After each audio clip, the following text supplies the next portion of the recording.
Good morning বন্ধুরা, আমি মৌমিতা লাইফের খুঁটিনাটিতে আরও একটা নতুন দিনে তোমাদের অনেক অনেক স্বাগত। সকাল সকাল চলে এসেছি ছাদে। ঘরের অনেকটা কাজই এখন কমপ্লিট করে নিয়েছি। তো কালকের এই যে জামা কাপড়গুলো পরা হয়েছিল, তো সেগুলোই আজকে একটু জল ধোয়া করে দেবো বলে ছাদে চলে এসেছি।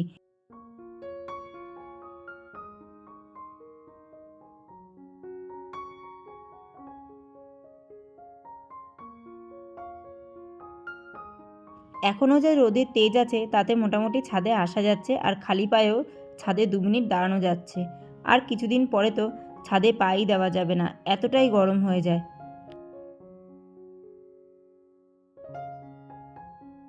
তো এই শাড়ি, সায়া, ব্লাউজ এই সমস্ত পরে যেহেতু কাল পুজো দেওয়া হয়েছে, আর এগুলো পরেই সাবু টাবু খাওয়া হয়েছে, তো সেই জন্যই একটু জল ধোয়া করে রেখে দিলাম। আবার যদি কোনো পুজো আর্চায় পড়ি তো সেই জন্যই একটু ধুয়ে দিলাম।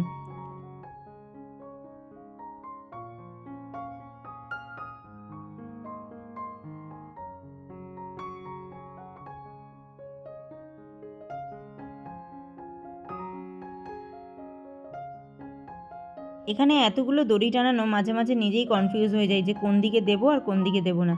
আসলে বাথরুমের দিকটায় দিতে চাই না, এই কারণে বাবা মা যাতায়াত করে, তো সেই জন্যই ওই দিকটা সবসময় একটু এড়িয়ে চলি যাতে না দিতে হয়।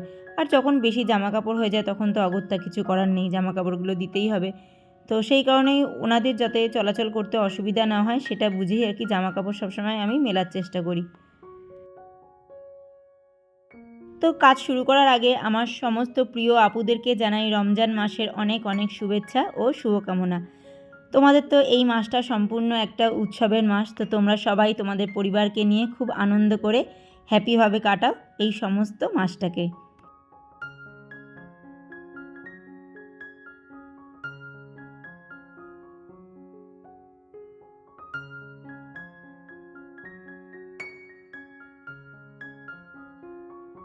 শাড়িটা আমার এত পছন্দের আর এতটাই একটা স্মৃতিপূর্ণ শাড়ি, কিন্তু কি জানো তো, শাড়িটা অনেক জায়গায় না ছোটো ছোটো ফুটো ফুটো মতো হয়ে গেছে।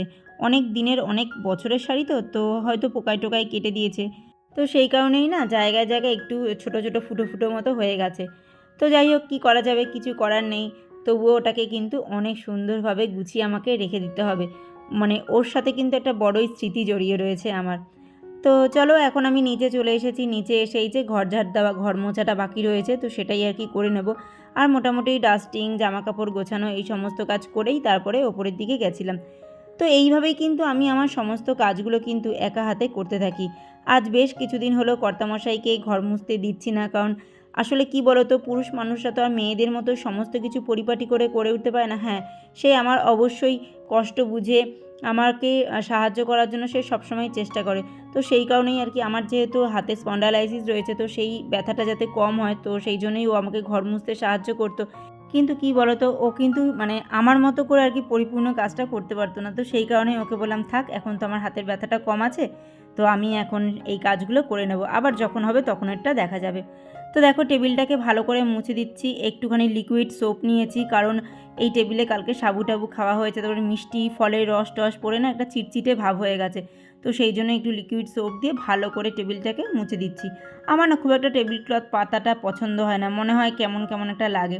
তো আমি বেশিরভাগটা এরকম খালিই রেখে দিই। তো যাই হোক, দেখো এখন ডিমটা বার করে নিয়ে এসেছি, আর ওইদিকে আলু পেঁয়াজ সমস্ত কিছু কিন্তু আমি কেটে টেটে এখানেই গুছিয়ে রেখে গেছিলাম। এখন এই ডিমটা আর আলুটা একসাথে আমি সেদ্ধ বসিয়ে দেবো। সেদ্ধ বসিয়ে তারপরে ওইদিকে চলে যাব ঘরটা মুছতে। তো এইভাবেই কিন্তু আমি সবসময় আমার নিজের কাজগুলো গুছিয়ে করতে থাকি।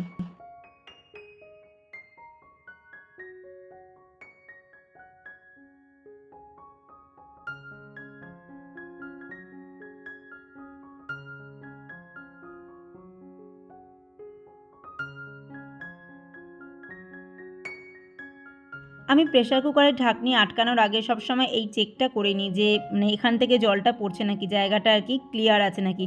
আর প্রেসার কুকারের এই সিটি সব সময় আমি মানে খুলে ভালো করে ধুয়ে মেজে ঘষে তারপরেই রাখি। কখনো এই রকম একই অবস্থাতে রেখে দিই না যে একবারে সিটিটা আটকানো আছে ওইভাবেই আর কি ধুয়ে রেখে দেবো। আমি কখনোই সেটা করি না। প্রেসার কুকারের যে গার্ডারটা আছে, সিটিটা আছে, সমস্ত কিছু আমি খুলে ধুয়ে মাজি। আবার যখন এটাকে আর কি লাগানোর হবে তখন ওইভাবে জল দিয়ে চেক করে তারপরেই আর কি প্রেসার কুকারটা বসাই। প্রেসার কুকারের সাথে ঘটে যাওয়া অনেক দুর্ঘটনাই আর কি শুনেছি, আর কিছুটা তো দেখেওছি। আর আমার বাপের বাড়িতেই এমনটা হয়েছে, জানো না। ভাগ্যিস আমার মা সেই মুহূর্তে রান্নাঘরে ছিল না, তা না হলে আজকে দিনে হয়তো একটা বড়সড় বিপদ ঘটে যেত। মানে পুরো বাস্ট করে গ্যাসের যে ওভেন আছে সেই ওভেনটা পুরো দুমড়ে মুচড়ে একাকার। আরেক বাড়িতে তো প্রেশার কুকার বাস্ট করে সমস্ত জিনিস পড়েছিল, সেটাকে আর কি ঠিক করতে গিয়ে সেই স্লিপ খেয়ে পড়ে তার হাত ভেঙে গিয়ে একাকার অবস্থা, এমন মানে অনেক ঘটনা আর কি শোনা দেখা। তো সেই কারণে না সবসময় প্রেশার কুকারটা একটুখানি সাবধানেই আর কি ব্যবহার করি। বিশেষ করে প্রেশার কুকার ব্যবহারের পরে না ভালো করে ধুয়ে মেজে ঘষে রাখতে হয়। তো যাই হোক, দেখো ঘর দুয়ার মুছে স্নান টান করে চলে এসেছি। এখন আগে পুজোর দিকে যাব, তারপরে গিয়ে রান্নার দিকে যাব। রান্নার তো তোমাদের বললাম ওগুলো সেদ্ধ বসিয়ে রেখেছি, তো বেশিক্ষণ আমার লাগবে না। তো চলো একটু সিঁদুর টিঁদুরগুলো পরে তারপরে ঠাকুরের কাছে যাই, সেখান থেকে রান্নার ঘরের দিকে যাব।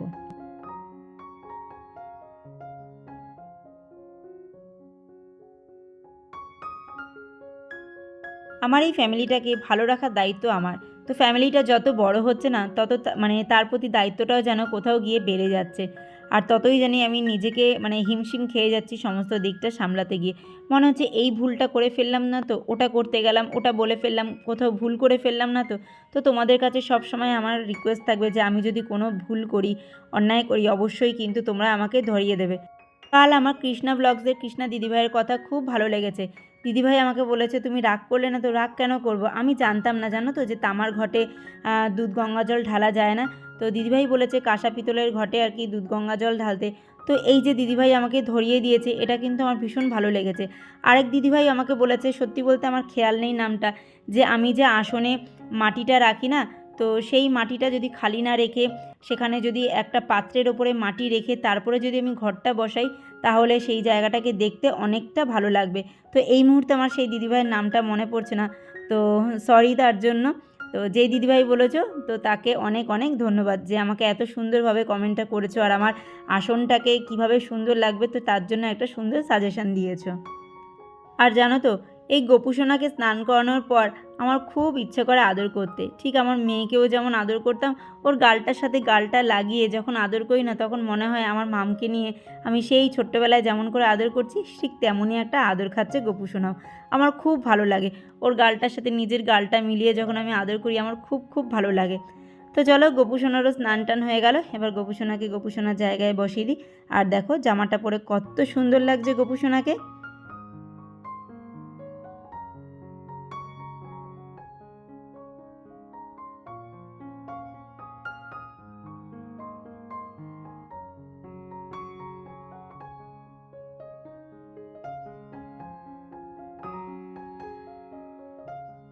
বেশ কিছুদিন ধরে পুজোটাও কিন্তু আমিই দিচ্ছি। আসলে কি বলতো, যেহেতু সকাল সকাল স্নান টান করে তারপরে রান্নাঘরে যাচ্ছি, তো আমার কাছে মোটামুটি 15-20 মিনিট টাইম থাকছে যে আমি পুজোটা কমপ্লিট করতে পারবো।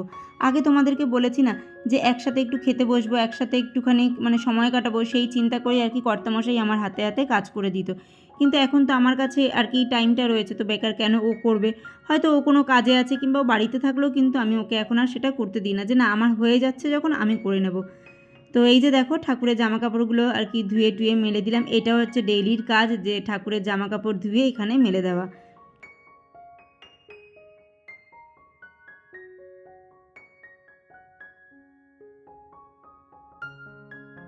তো ওইদিকে সমস্ত কাজবাজ মিটিয়ে চলে এলাম রান্নাঘরে, এবার রান্না করব। আর এই সময় আমার এখানে মানে আমার বাড়িতে কি চলছে যেন, কবিরের দোহাটা।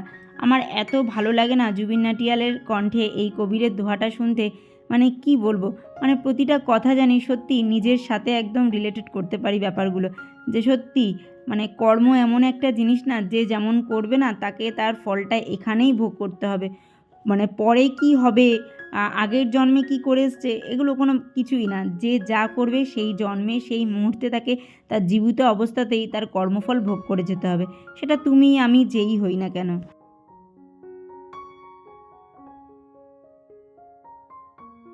একটা কথা কিন্তু বাস্তব সত্য, জগতের যত সত্য আছে তার মধ্যে এই কথাটাও সত্য যে তুমি একা এসেছো, তোমাকে একা যেতে হবে। আর একটা সময় আসবে যখন তোমাকে একাই বাঁচতে হবে।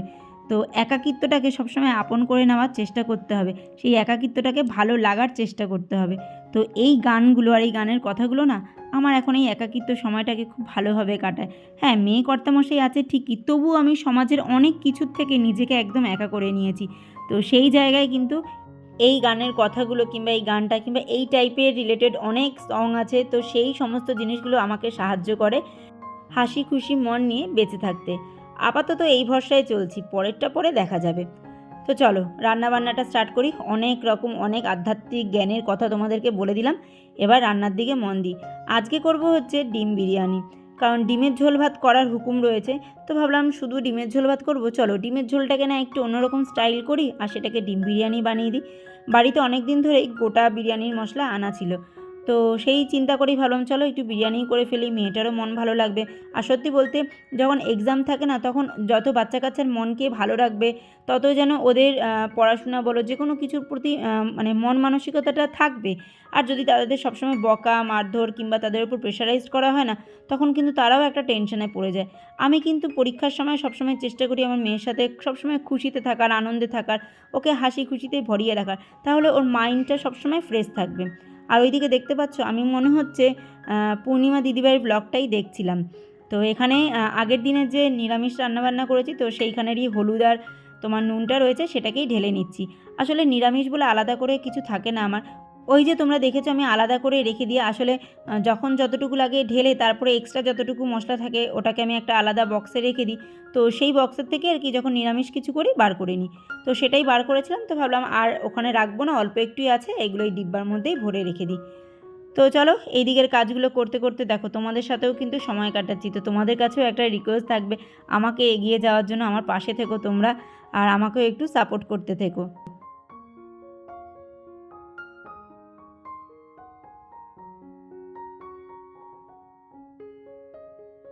রুটি করার সময় যে সমস্ত কাপড়গুলো আমি ইউজ করি সেগুলো সবই আমি কিন্তু রোজেটা রোজ ধুয়ে দিই। ধুয়ে এখানে বেশ সুন্দর করে ভাঁজ করে রেখে দিই। আর এই যে দেখো ডালটা আনা হয়েছে, তো সেটাও ঢালা হয়নি। বয়মটাকে কালকে ধুয়ে দিয়েছিলাম, তো এখন তো শুকিয়ে গেছে, তো ডালগুলোকে ভাবছি ঢেলে রাখি। তো এইদিকে টুকটাক কাজ মোটামুটি সেরে নিচ্ছি, রান্না করতে করতে এই ছোটো ছোটো কাজগুলোই করে নিচ্ছি। আর ওইদিকে মানে বড় বড় যে সমস্ত কাজ সেগুলো তো আমার কমপ্লিটই হয়ে গেছে।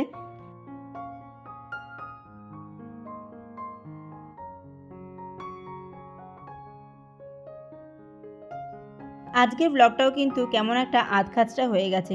আসলে আমি রান্নাবান্না করছি, রান্না করতে করতে হঠাৎই কর্তামশাই বাড়ি এসে আমাকে বলে চলো চলো এক্ষুনি তোমাকে বেরোতে হবে। কোথায় যেতে হবে? একটা দরকারি কাজে যেতে হবে, সেটা না এক্ষুনি তোমাদেরকে নাই বা বললাম। তো সেই কারণে ওই রান্না আমাকে অর্ধেক আর কি রেখে দৌড়াতে হয়েছে। আর তারপরে এসে আবার খেতে দেওয়া এই সমস্ত কাজবাজ করতে গিয়ে মোবাইলটার অনই করা হয়নি। তো সেই জন্য আজকেও প্রায় আধখাচড়াই তোমাদের সামনে একটা ভিডিও নিয়ে এসেছি। তো প্লিজ তোমরা একটু মানিয়ে গুছিয়ে ভিডিওটা সম্পূর্ণ দেখো, আর ভিডিও ভালো লাগলে অবশ্যই একটা লাইক ও কমেন্ট করো। আর যদি একটু বেশি ভালো লাগে তাহলে পরিবারের মধ্যে শেয়ার করে চ্যানেলটাকে সাবস্ক্রাইব করে আমার পাশে থেকো।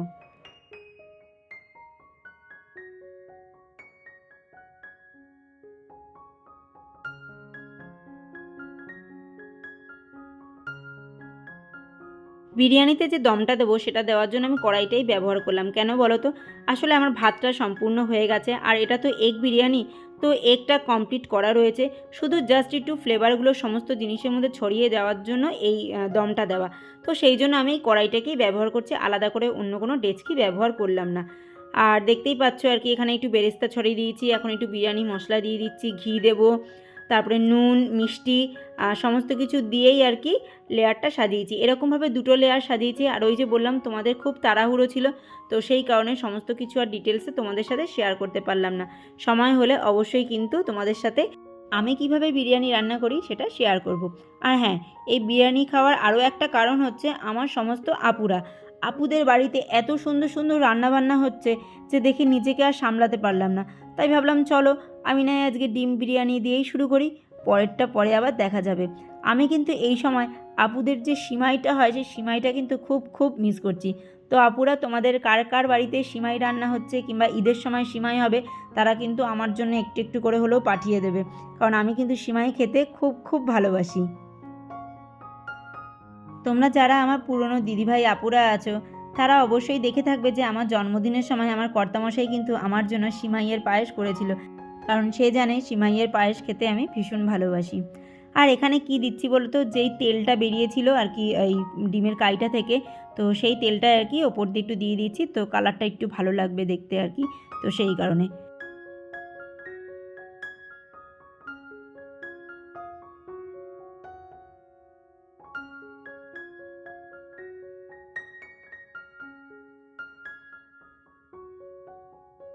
তোমরা আবার ভেবো না যে দিদিভাই কী করছে, যে একদম ডাইরেক্টই কড়াইটা বসিয়ে দিচ্ছে ওভেনে। না, আগে একটা চাটু রাখবো, তারপরে কড়াইটাকে বসাবো। আর চাটুটা প্রথমে অনেকটা গরম করে নেব, তারপরে গ্যাসটাকে সিম করে দিয়ে প্রায় 15 থেকে 20 মিনিটের জন্য দমে বসিয়ে রাখবো, জাস্ট একটু ফ্লেভারটা সমস্ত কিছুর মধ্যে মিশে যাওয়ার জন্য। আর এই ঢাকনাটার এখানে যেহেতু একটা ছোট্ট ফুটো আছে, তো সেটাকে আমি কাগজ দিয়ে মুখটাকে বন্ধ করে দিচ্ছি, যাতে এর ভাপটা বাইরে না বেরিয়ে আসে।